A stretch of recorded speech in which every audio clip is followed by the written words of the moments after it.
In the beginning, yes, tools are fantastic. Meditation is the quickest way, and also just getting into a state of gratitude and appreciation. So as soon as you're on a high level frequency, like appreciation and gratitude and feeling a state of joy, that's the closest to our frequency. So the more you can get into that, what happens is as we have a high frequency, we're in a different plane of existence. And what happens is we have to lower our frequency and vibration, and the medium healer has to raise their vibration in order to make a connection. So the more you practice, the more that link gets solid and stays longer.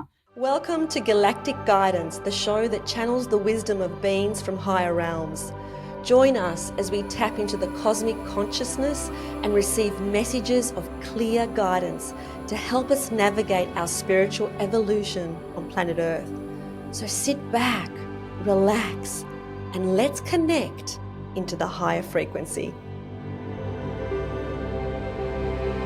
Hello everybody, this is Eleni and welcome to another wonderful episode of Galactic Guidance. And today I'm really happy to have a brand new channel that channels a high dimensional being called Anya, and that person is Lisa Brandis. Welcome, Lisa. Thank you so much for inviting me. I'm so excited to be able to share Anya's messages with you and with the community that are interested in receiving high level guidance. Very exciting. It is really exciting. I love talking to high dimensional beings. It just gets me so excited. But first, let's find out what your story is. So tell us, how did this come about that you are channeling a high dimensional being? Well, it started, I've been practicing and teaching intuitive Reiki for, I think it's nearly 2 decades now. So it's officially 19 years since I first learned Reiki. And then 6 years in, I became a Reiki master and taught my first group workshop. And so I had a real interest in anything spiritual. So in the beginning, I had a lot of fear, and I'd seen spirit when I was younger, but I wasn't prepared or didn't understand what it meant when I encountered spirits, and so I kind of shut it down. And anytime it was like this strange thing, and I've met a lot of students that have the same, where there's this passion and this interest, but it's like no, don't talk about it. So I feel that it was always part of my destiny to become a psychic medium and also a channel. But I fast forward, it's a very long story, so fast forward, I ended up getting a reading when I was 18, and the lady said to me, "You'll be doing what I'm doing." And at the time she was talking about spirit all being around her, and I'm like, there's no way this earth I'm ever going to be doing that. And I thought she was a bit of a crazy lady. Anyway, it was about 2 or 3 years later that I started working at Starlight Children's Foundation. And through a series of events, a total work burnout, understanding that there was one child in particular that lost her battle and had leukemia, childhood leukemia, and it flipped my whole world upside down and left me with these big questions that generally we don't really ask until we encounter the death experience. So I was seeking, spiritual answers to some of the things I was experiencing in my life, and it was, like I said, while I was quite young. And then through a series of synchronistic events, I ended up in Sydney. I was at NIDA doing an acting course, and my auntie had a Reiki master that was staying with her at the exact same time I was there. And I had insomnia, wasn't sleeping, and through her giving me Reiki, I suddenly had this spiritual experience, and I just knew from that instant I needed to understand more. So it kind of opened the door to this magic realm that blew my mind. And from then I came back to Perth and was introduced to a lady that was, and this was back when no one really knew what Reiki was. It certainly wasn't, mainstream like it is now. And so the next volunteer I was introduced to was also a Reiki channel. And that was really kind of bizarre, and I was so excited. And she introduced me to my master. So how channeling formed was I started learning spiritual development, and every time I would lay my hands on someone and start to run that Reiki energy, I would naturally go into a trance state, and I would be in this feeling of absolute joy, and I felt it was such a privilege to be able to connect with someone on such a profound and deep level. And I think what was happening is, as I was moving into those states of appreciation and gratitude, I was naturally opening the door to the spirit realm. And so it didn't take long before spirit started coming in.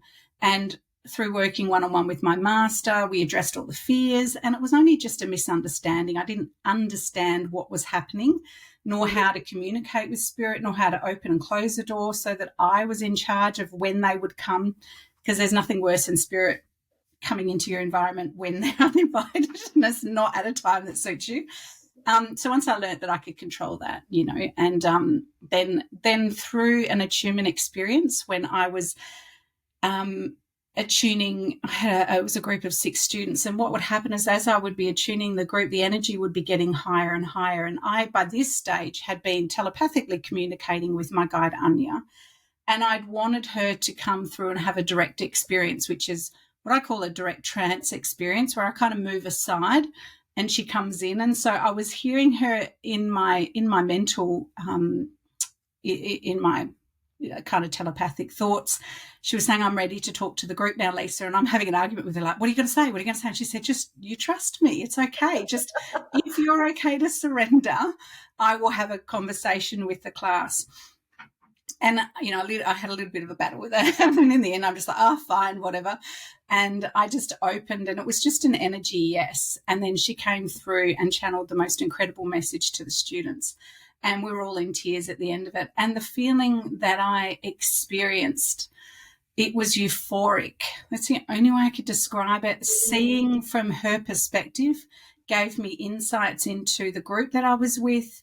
I was able to see and explain concepts to them, and it was a very short channel in the beginning.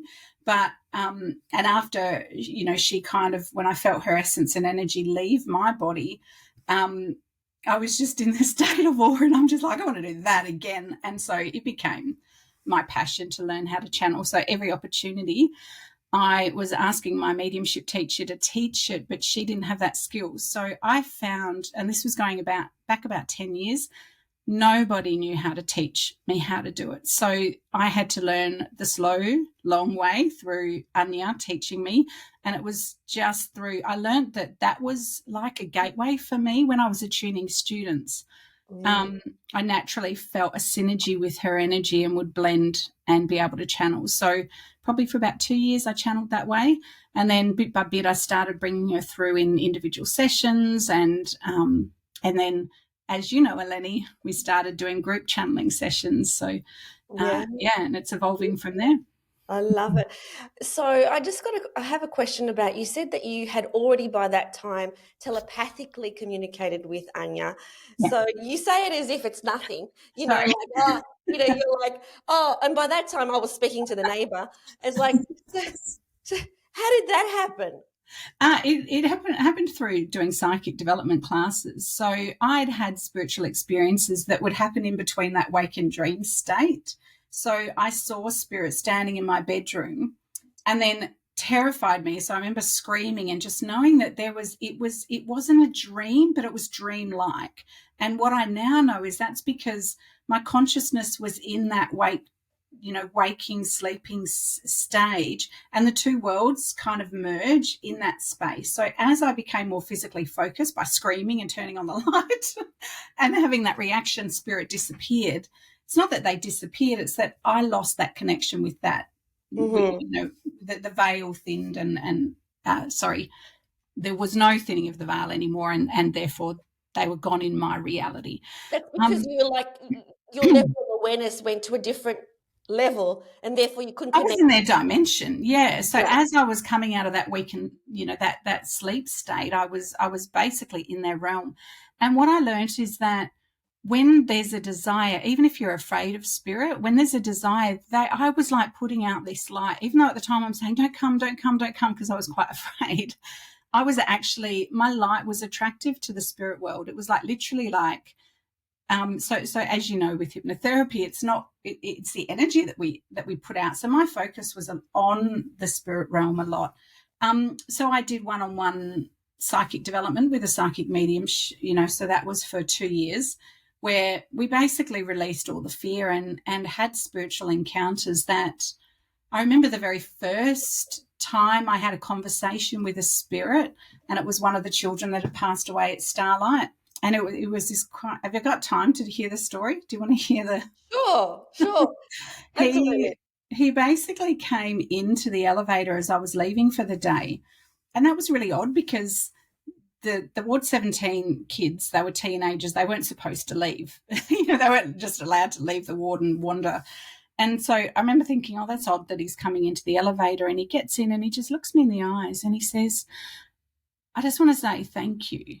And I said, oh, what for, buddy? And he's like, just thank you for everything that you do. And I said, oh, that's okay, mate. And he came down to the floor and then I said, oh, are you going somewhere? And he goes, no, I just wanted to come for a ride with you. And then he gets in the elevator and heads back upstairs for 17. And I remember walking out that day going, oh, that was really sweet, and odd. You just think it's odd for a teenage boy to can't, and he would have been, probably 16 at that age. I went to the work the next day and he had tragically passed away overnight. So he had cystic fibrosis. So it whilst he always had chronic problems, he seemed okay. And we get so used to seeing them with the coughing and the lung issues that you kind of forget they're sick after a while because you just treat the child. So that, and it so happened that the very next day I had scheduled my 2-hour session with my master, and I used to see her every month for spiritual mentorship. And when I went to see her, she said, would you like to connect? I told her what had happened. I was quite devastated and shocked. And she said, would you like to connect with him? Would you like me to connect with him? And I'm like, oh, okay. So I'm just assuming she'd be the one communicating with him because that was safe for me, for her to bring him through. And I would just be hearing her relay the message to me, which is traditional psychic mediumship. That's not what happened. So as she called his essence through, we had what we call in the spirit realm a double link. So straight away I could see him and I could feel him and I could hear him. And it was the most profound message because not only did I understand that he was fine, his consciousness told me, I'm okay, I'm fine. I just want you to tell everyone that I love them and that I'm okay. And he just looked, because I could see him clairvoyantly, he just looked exactly like he did, but there was just this state of joy. He just was there was no fear, there was no sadness. I didn't pick up any of what you would expect when someone had transitioned. And I see this in mediumship that there's a lot of stories going around where people almost can put their human emotions on the spirit realm. But what I experienced was just total unconditional love and acceptance. Like, it didn't feel like it was a mistake. He shouldn't have died. I had all those emotions. And at the end of the day, did I have the confidence to pass on his messages? No, I couldn't walk back into work and go, I just saw him and he's fine, because it was a very profound experience for me. But what it did do is I didn't have any of the grief. And what I noticed, because I knew he was okay, so instead, when all the ward was sobbing the next day, I went in and I was just hugging people and I was just talking to all the teenagers, and I was just able to hold this space, kind of presence of love that didn't get pulled into the drama. And I say that the grief, I hate that, not drama, the grief, the pain. I was able to feel like I could just hold a loving vibration, and that was something new. And I'm just like, again, I have these things happen just organically and go, oh my gosh, that's incredible, I want more of that. So then I found an international psychic medium and sat in a mediumship group with her, and we sat in a circle every week. We'd spend like 2 to 3 hours just channeling, practicing, calling in each other's beloved loved ones. And then we'd run out of, we pretty much knew we'd met everyone's relatives that had passed over and kind of brought in visitors. So we had new people to work with. And then after a while, I just realized it wasn't my passion. My passion was connecting with the spirit world that helps bring them through. So we all kind of have, I think we have a spiritual signature as to how we're meant to work with spirit and which area. Some people just love that mediumship work and they love and have such a gift for helping people through the grief. For me, it's absolutely about life and living and about healing and about helping people to find their peace, their way back to peace and happiness here now. So that then developed this desire to get to know my guide, Anya. So I would connect with her in that same way through mediumship, which is through clairvoyance. And to me, just she would communicate into my mind, like we get thoughts just pop into our head. Well, spirit can do the same thing. So when we're open to it, spirit just gives you thoughts and you have a conversation. And how do you differentiate, Lisa, between Anya Yeah. speaking and your thoughts? Well, she's much more loving and benevolent. My thoughts are chronic and crazy. So I'm a stress head. I worry. I have anxiety. I definitely can tell the difference because I'm extremely human and she's not. So when she comes, I just feel this, I guess her energy's calm versus my energy feels a bit erratic. So that's how I know. And sometimes there's a blend. Sometimes it's me there for a bit before she. Yeah, I love that. Can I just ask a question before we get into this, which is, did you ever tell the mother of or the parents of that child that you saw him? No. Wow. No, because I was still in the spiritual closet, and this was a time when spirituality wasn't mainstream like it is right now. My boss would have absolutely kicked my butt. Like I wasn't allowed to do Reiki with the hospital patients. I would sneakily do it. So professionally, I couldn't, and I didn't have the confidence and trust in what I'd experienced that it just didn't feel right. I get that. But what about now? Have you thought about I've written the story in my book that's soon to be released. So obviously it's a pseudonym and I was very careful not to say his name in this conversation just to respect their privacy. But I would imagine I'm still in touch with one of the like one of the girls that I knew back then and got quite close to. She knows her family. So I would imagine that if it's meant to get into their hands now, it will. Oh, yeah. Because I'm just thinking from the perspective of the parent. Being the parent, like that would give the greatest comfort to hear that story.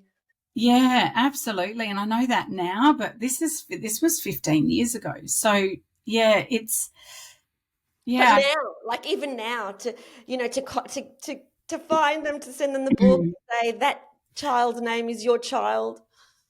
Yeah, I to be honest, I can't recall knowing the parents that well of this particular child. I knew the child well, but other families I got to know really close and spent a lot of time with the parents. But from memory, I can't recall meeting his parents. Like I can visualize other parents of children that I got quite close to, but this one I can't. So I kind of feel if it was meant to have happened, it would have. Of course. That's just me wanting the parents to know.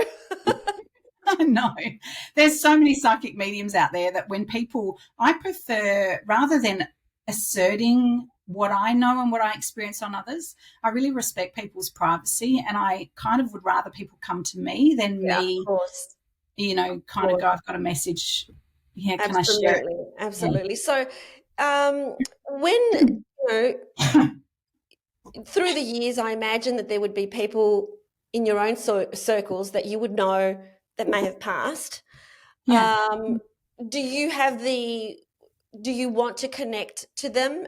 Oh, I do all the time. Yeah. One of my Reiki masters passed away, Faye, and she comes in all the time. When I find that as time goes by, it feels like I get so caught up in life and living that I forget to tune in and call her in. Like, so when she first passed away, she was there every day. She was in every Reiki training because she was one of my Reiki masters. So she did all my Reiki training right through to master. And she had 20 years as a Reiki master experience. So we had a lot of sharing. And we had some pretty profound experiences. I remember in one of the workshops, I was demonstrating how to connect to Reiki and how to use the Reiki symbols. And I said, oh, Faye's here, I'll bring her through. And I literally said, you'll feel her connect with me. And the student was just like, oh my God, because Faye joined her energy with mine. And the student was just like, oh my God, because she literally felt the heat just turn right up. So I think Faye had fun playing. So does Faye come in on her own, or did you have to call her in? I send a thought out to her and she'll join that frequency. So I don't feel that. To me, it's like it's always governed and directed by my intention, and then the spirit will like it's not like they kind of knock on the door and say, "Can you talk to me, Lisa? Can you talk to me?" It's the other way around. It's like I'll call out to Faye, like right now, I can just call her essence in just by thinking of her, and then I'll feel that connection and that love. And quite often when we need to, when we want to blend with somebody, even when we're doing mediumship, even if there's a desperate need for someone to talk to someone from the other side that they're connected with, we can't, always find them. Sometimes someone else will come through and it might not be who they wanted. But it's always driven from the spirit side as to what is in the highest good of the human, because the spirits don't have needs like we do. They're in unconditional love, as far as I'm aware.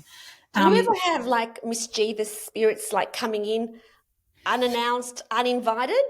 No. I found I attracted fear-based thought forms in the very beginning because I had fear. So I have a different belief set now that I had to work through in order to know that there's only high-level guidance. And I guess what I'm saying when I think I use the wrong terminology. I don't mean like dark energy or anything like that. What I mean is like just people coming in from the other side that wanted to send a message, but you didn't particularly invite them. No, that's not been my experience, probably because I don't do a lot of mediumship work. So okay. I know it is others. And I know when we sometimes go in and tune in and open the door to the spirit realm, there'll be hundreds of spirits there, especially when we're doing live mediumship demonstrations and things like that. But because I'm really tuning into a different frequency. I connect in with Anya and her team and not necessarily that spirit realm. Let's do it because we did let's get into it. Sorry, I'm going to clear my throat. I can't wait to ask Anya some questions. Okay. All right. So I have no idea what you're going to ask Anya as well. So just that people know that. All right, I'll go get her.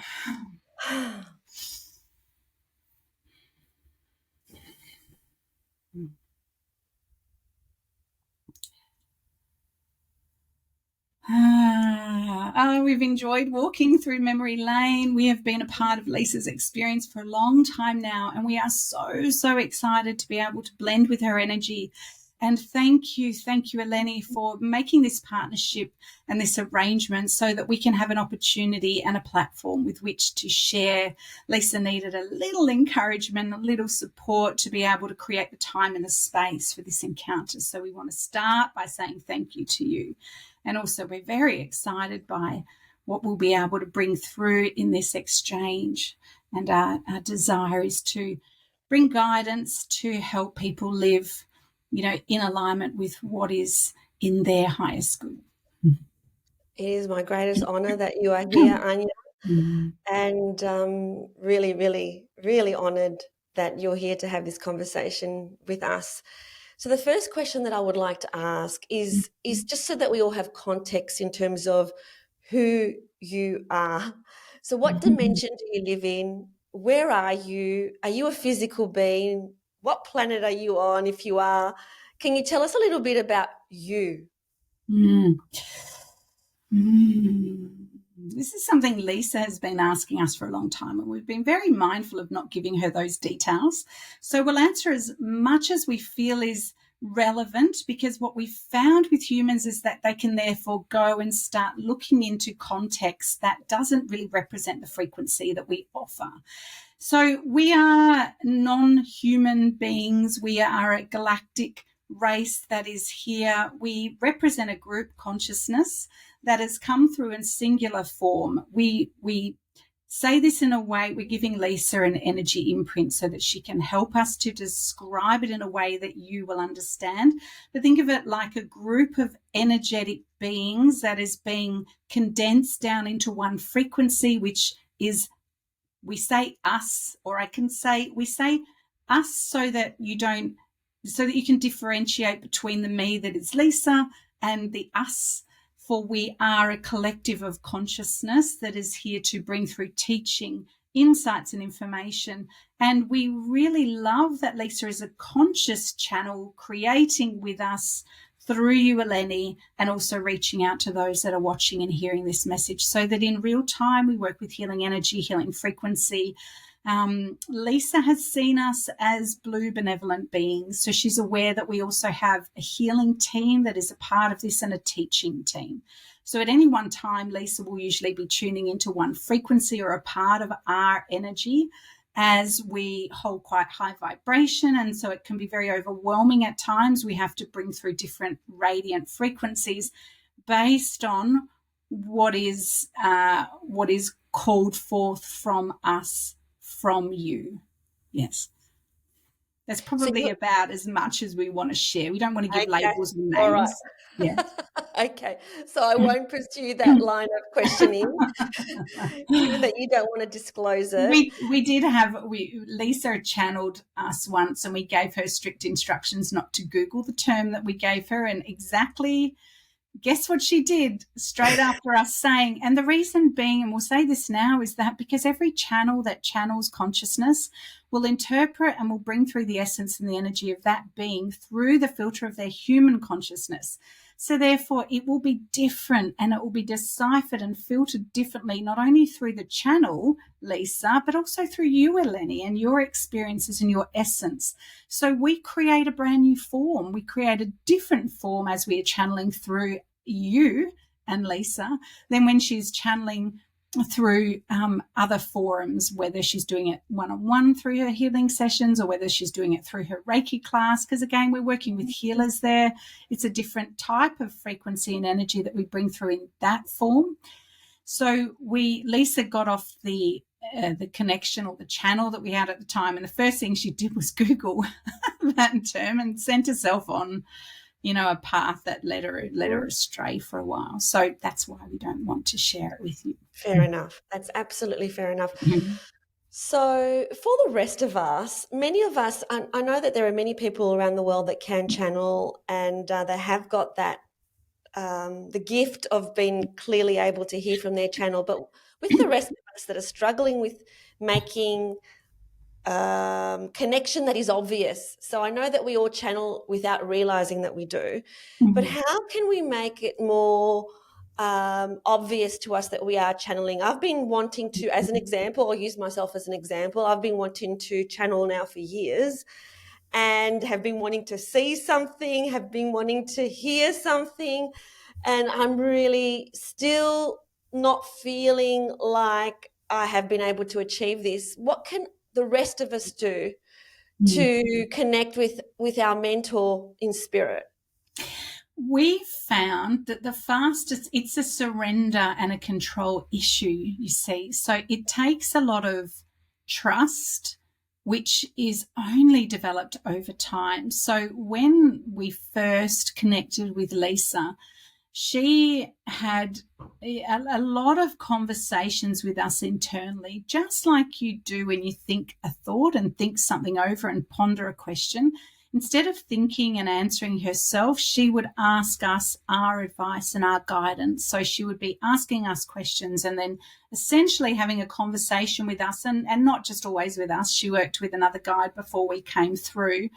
Her initial first guide was Angie. And so she set up a time that when she was walking up to the hospital, she had about a 10-minute walk up to the hospital, and she decided that when I walk up this street, I'm going to tune in and have a conversation with her guide. So as she was doing that, she started to create a pattern that would easily create a connection to her guide. So she also had time throughout the day to kind of prepare questions and think over what she wanted to ask.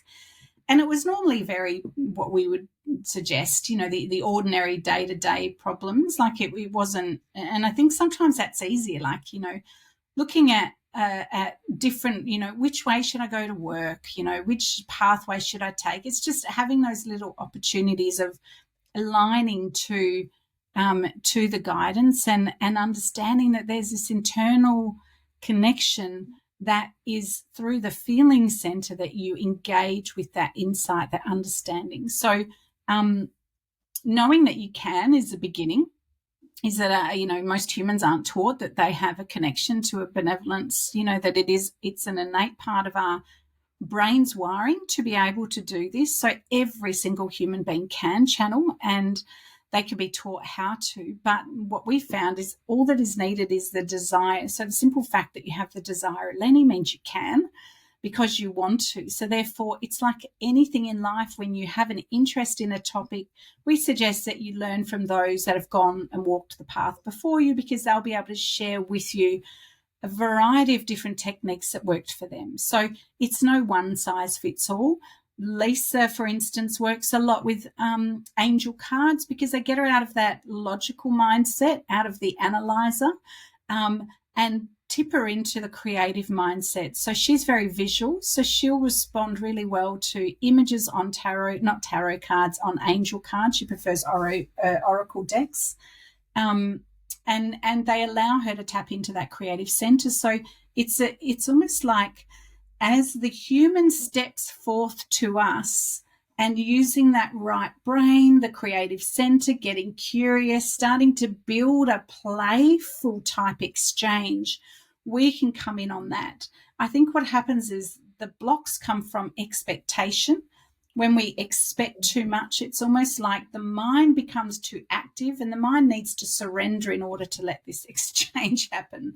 So that is the hardest part. And as you said, we were ready to channel for years before Lisa finally said yes. So we were here, we were with her. We knew this was going to be an arrangement. This was decided before she even stepped into this life experience.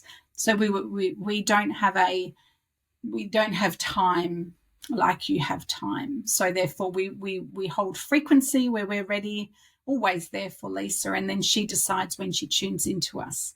And then we bring energy through based on the desire and the need from the human counterpart.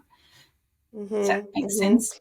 Yes, and that's just reminded me of my own experience with Archangel Metatron. I have an incredible affinity with Archangel Metatron, and which really, really surprised me.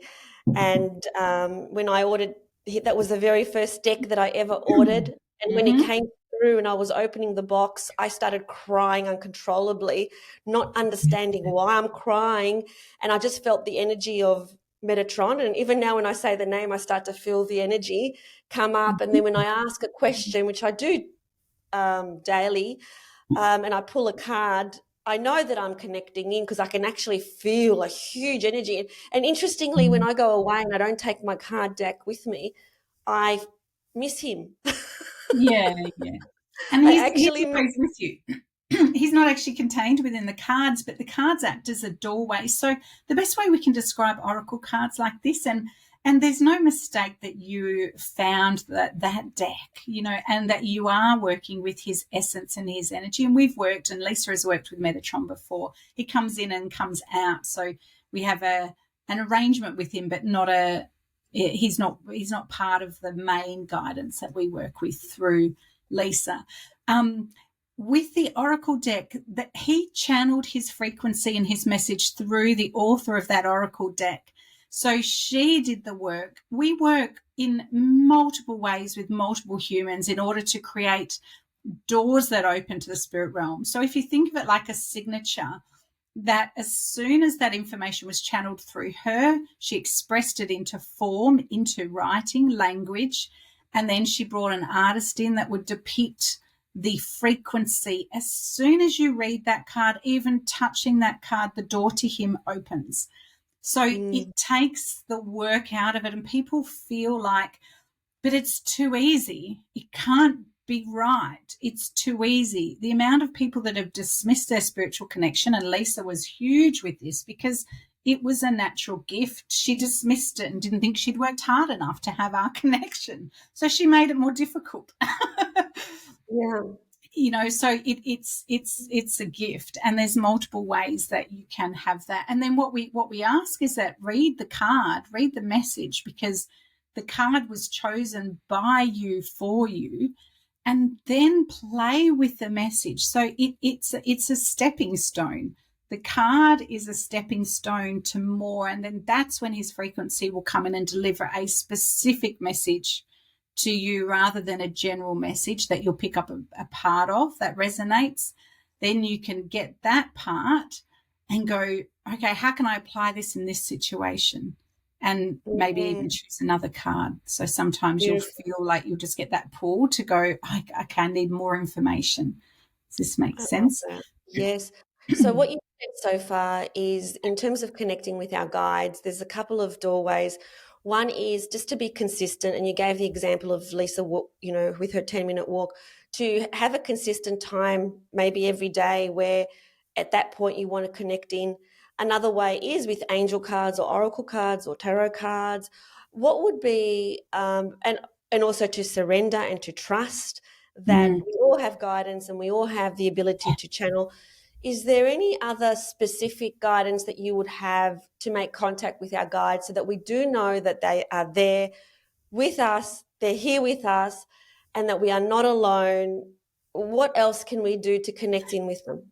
Oh, there's so many different ways. You can use a pendulum. Okay, so quite often a human wants to see a physical representation of energy. Okay, so we are non-physical. We're not in the physical realm, but we can work with energy and start to so hang on a minute. We weren't intending to do this, but as an example, we can say, show us a yes. Okay, so right now the pendulum is giving us a yes. We're able to influence the pendulum to give us a yes. We can say, okay, show us a no. So we're just asking the pendulum to give us a representation of a physical no. Okay, and what we're wanting to do is show a I don't know or a neutral answer. Okay, so we're going backwards now. So you can see the pendulum going backwards. Okay, now we're going to ask a question. We're already, because Lisa's already forming the question, is my name Eleni? She's getting a no. Okay, so she was forming the question with us before we even said it. Is my name Lisa Brandis? Okay, we're getting a yes. Okay, so what we want to do is we want to program the pendulum every time you use it, get a yes and a no answer, because it doesn't matter. The pendulum will work with the frequency, and this can be helpful because you can. Does meditation work in order to help establish a clear connection with your guide? The answer is yes. Okay. Can the mind create a connection with your guide if it doesn't believe that guides are real? Okay. The answer is no. So if your conscious mind does not believe that this is real, can that be it's already working with our energies we're coming into. Can the mind be changed through experience? Yes. Okay. So that's one of the mental blocks that you find, is if you disbelieve it, or if there is fear present and you don't like to give up control, then can this influence your decision and stop the flow of energy coming through? Yes. Okay. So we're giving a physical representation of our message. Humans like to see the result, so it gives evidence. So for those minds that want to see, but like with all tools, we took Lisa on an experience where she was wanting to buy a boat with her husband. This is going back a long time ago. And she started to rely on the pendulum a little bit too much. So it was like every question she wanted or every decision she was making, she'd consult her pendulum. And so we gave her a total bogus answer. So we basically will sometimes use these cards in order to test when we feel the channel is ready. So we gave her an absolute yes on the pendulum. But what we wanted to do is also give her a lesson around self-responsibility from the human. So even if the benevolent force feels that getting this boat is great, we literally took her as she drove and viewed the boat. It was the biggest pile of it was we don't like swearing. It was not a boat that would be worth buying. It was very clear from the instant Lisa saw the boat that it was not the boat for her. And she consulted with us with she wasn't very happy with us. She was having a complaint about why the pendulum, and we just said, we don't want you to rely on using the pendulum anymore. And so from that day forth, she went, well, it doesn't work for me now, I'm going to put it away. She never used it. And then it literally got lost in her house. And it was only when she's teaching a channeling class right now, one of the students asked about it, we found it for her, and she had it right there on a shelf.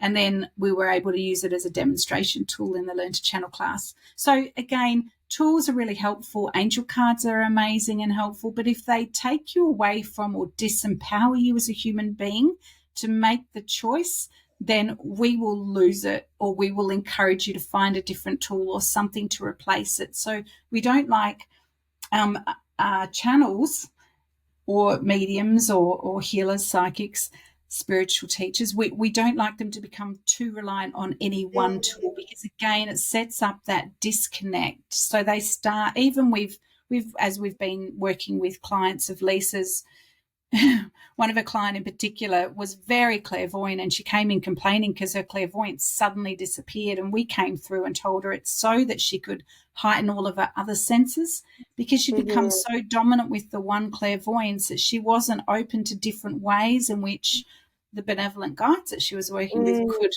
help her. So but in the beginning, I mean, it evolves over time. So in the beginning, yes, tools are fantastic. Meditation is the quickest way, and also just getting into a state of gratitude and appreciation. So as soon as you're on a high level frequency, like appreciation and gratitude and,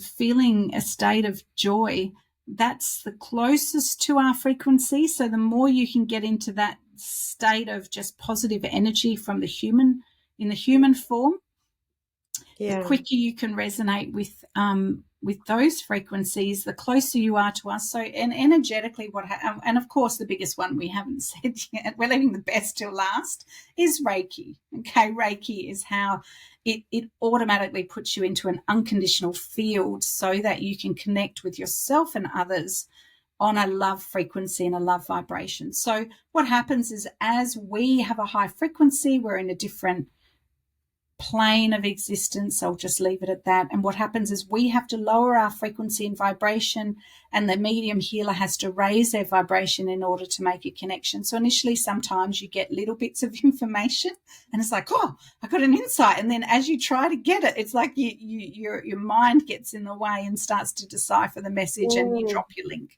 So the more you practice, the more that link gets solid and stays longer. And then after a while, you can actually make a good link. And that's when you find we're in this experience now where we're side by side in a conscious channeling experience. And it feels stabilized, like we're stable now with Lisa when we channel, through her consciousness and through her being.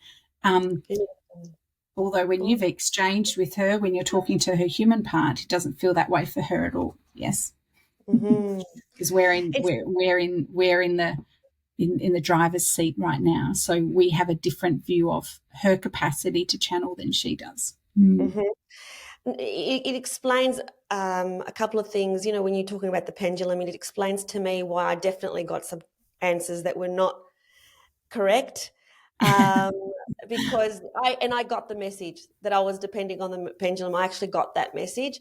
But another interesting thing that happened with my pendulum was that I went away recently with a couple of girlfriends, and that it wouldn't work for them at all. So I'm just wondering whether the pendulum needs to stay with the person, because it just would not work for them. For me, it was going a definite yes, a definite no, a definite I don't know, but it did not actually move for them at all. It's a, hang on a minute. I've dropped my link and I've come back. I don't know. I was looking at you, Eleni, and I was just like, she's so beautiful. And then I realised I just dropped my link. Okay. That's okay.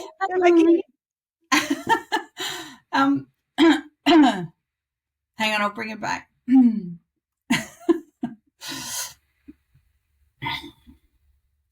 Yeah, again, it's a control thing. It's a when we try too hard to have an experience, the mind is too dominant, and it needs to be a surrender, relax experience. So it's almost like if you put the jacket on and you're holding too tightly and you're so invested in the outcome. Have you noticed that when you're just playing with it and no one's watching and you're just having fun, that is suddenly you feel the frequency that particular crystal operates, or the pendulum operates. We do find that when Lisa likes the energy of the crystal, you can get crystal pendulums because a crystal will infuse. It's also important that it's weighted properly. We find that having a ball gives the fingers something to connect with, and Lisa will always bring her arm in. So you don't want to feel like you're influencing. The point is that you can spin it with your fingers, and this is why it's used as in hypnotherapy as a suggestion tool. So I'm sure you've used it in that way as well.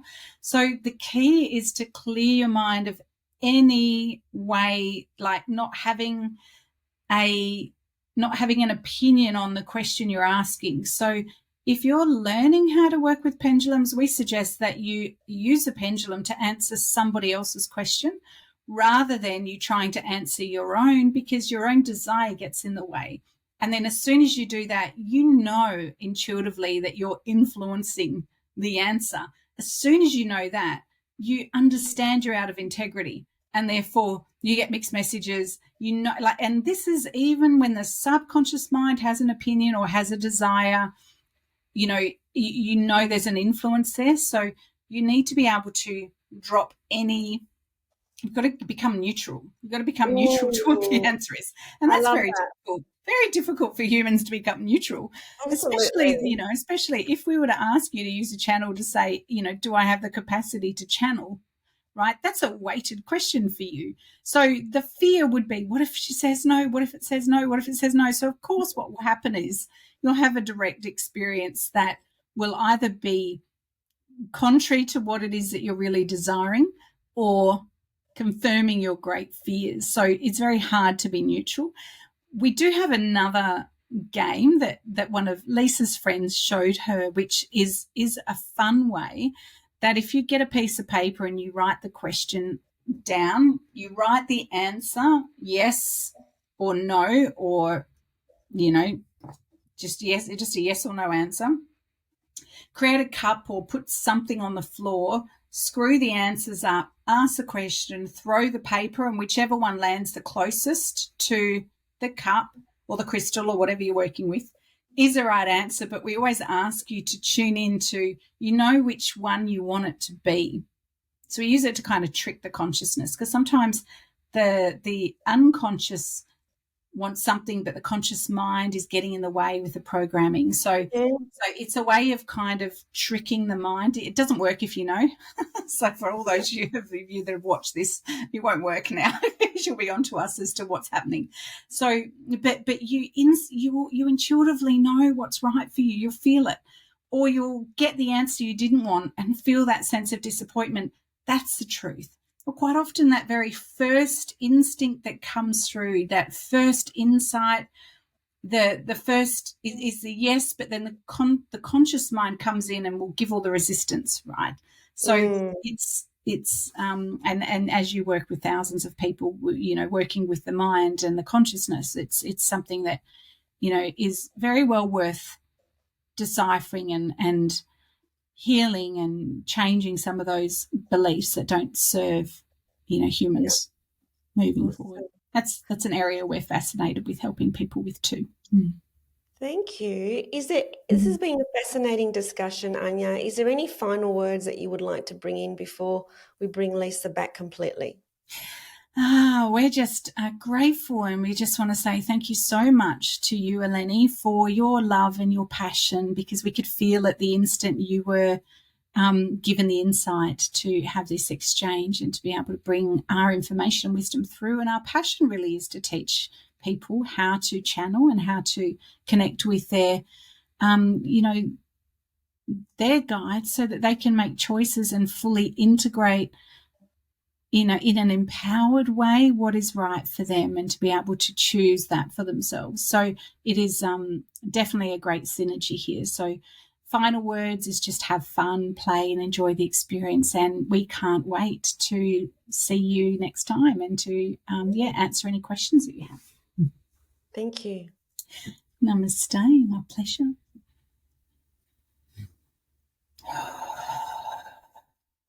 This is so much fun. Thank you, Eleni. Awesome. This is amazing. How are you feeling? I'm just on cloud nine, just happy. I love it. I feel grateful and excited about what's going to come forth. I feel like I've been in preparation for this for probably 10 years and holding myself back long enough. So this teaching channeling, and channeling is my greatest passion, and it's what I most love to do. And I feel like it's the evolution of my teaching journey as well. So I'm just ready. I'm just happy, and I just can't wait to help in however I can. So awesome. We will put your like any courses that you have about teaching channeling in the show notes. But it's interesting you said that you were a conscious channel. Yeah. Because you are different to the other channel that we're currently working with in this series, that he's unconscious, so he doesn't know what's been said. So with you being present and with you having your eyes open, would you say that there are a percentage of the sentences that are yours and a percentage that are Anya's, or how does it all blend? Yeah, for me, I had to really learn how to open my eyes. So in the beginning, I channeled with my eyes closed, but I had to train, and the way I did it was working one-on-one with a friend. So there was no pressure, there was no financial exchange. We just did it for fun. I channeled through Reiki, and then she channeled, and I taught her how to channel, and it was all about, we did that for, I think, about 12, maybe 14 months every week. And we would sometimes totally forget what time it was. And we'd be getting home at like 11 at night going, oh, my God, we got to work the next day. But it was through a desire that I didn't want to have my eyes closed, because I wanted to be able to connect Anya through to the audience.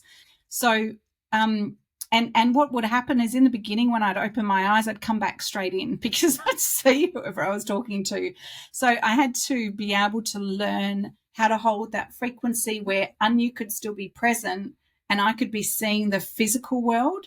So it's easier to channel initially with your eyes closed, because you then just are dealing with their world. Whereas as soon as you open your eyes, then you're dealing with this physical dimension. So I had to be able to hold dual consciousness at the same time in order to be able to do that. But my desire to channel is also come from watching other incredible channels like Esther Hicks, of course. I've studied and watched her for years. So I'm like, well, she's really paved the way for other channels to recognize, well, if she can, I can. I just have to figure out how. So that was my desire. And also, part of my discussion with Anya has been, I really wanted to filter messages through so that they could be easily deciphered and implemented. So I wanted to be able to talk in a conversational way through channeling so that it was relatable. And one thing that Anya told me, because I'd had some resistance. How did you learn to do that? How did you learn to do a conversational channeling? Practice. So I would come in all the time and drop my link, and then I'd come back again. And so probably the biggest shift for me happened when Faye passed away, and she asked me to channel a message. And I'd never done a eulogy before. And, oh, my God, that she was there helping me write her eulogy after she'd passed. And the first story I was going to tell was, she told me, I don't like that story. It was a really average story. And then in the end, I stood up and I remember talking to a friend, another healer of mine, and I was so concerned about the way the channel was being received. And she said, and what if I'm not doing, what if I don't speak of Faye in the way that, like, her sister, who's known her whole life, like, I knew Faye for probably 5 years. I'm like, who am I to have to share a message from and on her behalf to her family and her loved ones and her husband and her son and all of her closest friends and family? But yet she was like, she loved channeling, and she actually made me swear on her deathbed that I would keep channeling, because she said to me on the final day before she passed, she had a stroke and she was nonverbal. So we could see her, but she couldn't talk. And we basically sat, there was 3 Reiki masters, all from different lineages. We were there with her on that last day, and we were all talking, chatting at her. One of the girls said, nothing much has changed, really, has it? Because Faye was the most beautiful listener, and we're talkers, because I'm a speaker, so we're always yabbering in her ear. And in a quiet moment, I heard her come through telepathically, and she said, promise me you will continue channeling. And I just went, did you just make me promise that I would keep channeling, Faye? Because I was always doubting and sabotaging. And so and then she squeezed my hand 3 times, like she pumped my hand so hard 3 times. I'm like, oh my gosh. So I said, okay, Faye, I'll keep going. And so it was, and then also understanding that when I pass a message through, I had to say to her family, and this is what my other friend told me, is that this is how I receive Faye. This is how she's coming through for me. This is what is accurate for me. And I deliver this with great love for you. And please understand that if it doesn't resonate with you, that's okay. But I'm not suggesting that it will. So I had to almost surrender the responsibility as to how this message is received, because I can't control that. All I, as a human, Lisa, can control is my intention to serve with love? Is my intention to heal? Is it coming from a true place of authenticity to want to just help others and make a difference? If that answers yes, and sometimes it wasn't. Sometimes I was on my own ego agenda, and that's where resistance came in. I had to deal with that and also reconcile, was I doing this for money, or was I doing it for, for the wrong intent? And then that would put blocks up for me. So it's just been this constant, kind of engaging with intention and then also surrendering to the responsibility. And that's the hardest thing, to understand that I'm in partnership with Anya. And for me, for a while, Eleni, and as you know, because we've worked personally together, that I always needed a guide. And for a while there, I've had other beautiful women that I've really loved and connected with that have helped build my confidence. I've never really done it on my own until I was ready, and it was a huge one to actually just work directly with Anya as my spirit of my business and as my partnership. I was always looking for a human partner, and then I realised there wasn't one that would satisfy my needs. But I remember saying to you at the time when we were working together, I said, I don't know why you don't use Anya. That's what I'd be doing. Because I was just, it was the hardest part for me was getting me out of the way in order to recognise that I can. And I do find it easy when I'm trying to deal with my own problems. My own problems are too active. So I find it so much easier to channel for others. I don't know. It's easier because I don't care about the outcome, Not attached to the outcome. Yeah. I'm not attached. I can bring through, and then my intention can be pure. But when I'm trying to find solutions to my own problems, my intentions get all up in my grill. in the drama, like you said earlier. Yeah, I'm very awesome. Thank you so much, Lisa. This was amazing, and the start of many more discussions about many different topics. The funny thing was that I had a different question planned for today, but that's where the discussion went. And so we just trust that was perfect. And so thank you for having the courage to be a channel to a higher dimensional being. And it was absolutely wonderful. Thank you so much. Thank you. I look forward to going on the journey and seeing where it goes. Very cool. Thank you. Bye. Thanks, Lynn. Thank you for tuning in to Galactic Guidance. We hope that the messages that you receive from the higher realms have brought you clarity, insight, and comfort. Please like this video and subscribe to this channel. Remember to stay connected to your own inner guidance and trust the journey ahead.